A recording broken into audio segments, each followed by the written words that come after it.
সুপ্রভাত বন্ধুরা, শুরু করছি আজ চিন্তনের মুখ্য বার্তা।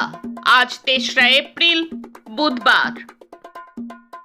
আজকের আন্তর্জাতিক খবর। বাল্টিমোরের ফ্রান্সিস স্কট সেতুতে ধাক্কা মারা জাহাজ ডালি থেকে এখনো নামার অনুমতি নেই নাবিকদের, যাদের মধ্যে ২০ জনই ভারতীয়। দুশ্চিন্তায় জাহাজের কর্মীরা।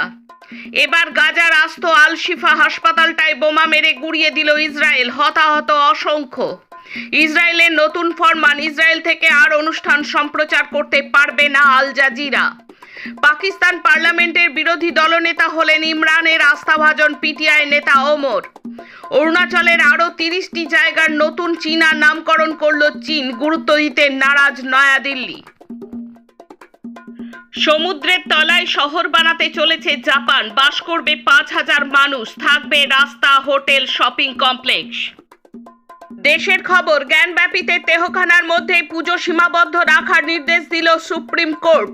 ভোজসালাতেও স্থিতাবস্থা রাখার পক্ষেই অন্তর্বর্তী রায় আদালতের।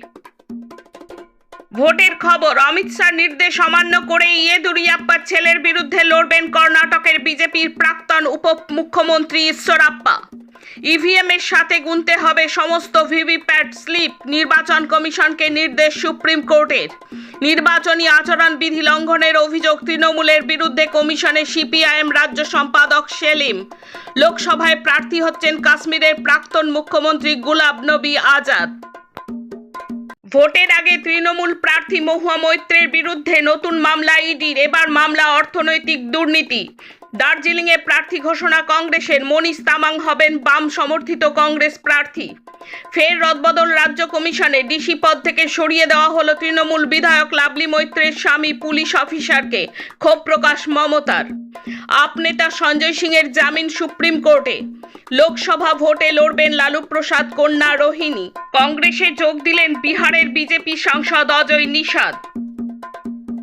রাজ্যের খবর। কলকাতায় একই জায়গায় ১৪ বেআইনি বাড়ি ভাঙার নির্দেশ দিল আদালত।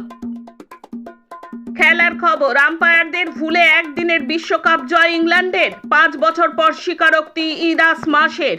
ক্রিকেটের নিয়ম মানা হলে ২০১৯ সালে একদিনের বিশ্বকাপ চ্যাম্পিয়ন হতো নিউজিল্যান্ড।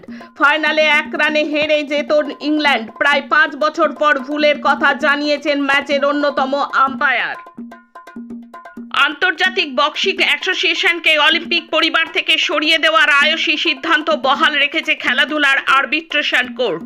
আদালত মঙ্গলবার ঘোষণা করেছে যে এটি আইবিএ আপিল খারিজ করেছে, কারণ সংস্থাটি স্বীকৃতির জন্য আইওসি দ্বারা নির্ধারিত শর্তগুলো মেনে চলেনি। আজকের মুখ্য বার্তা এই পর্যন্ত। নমস্কার।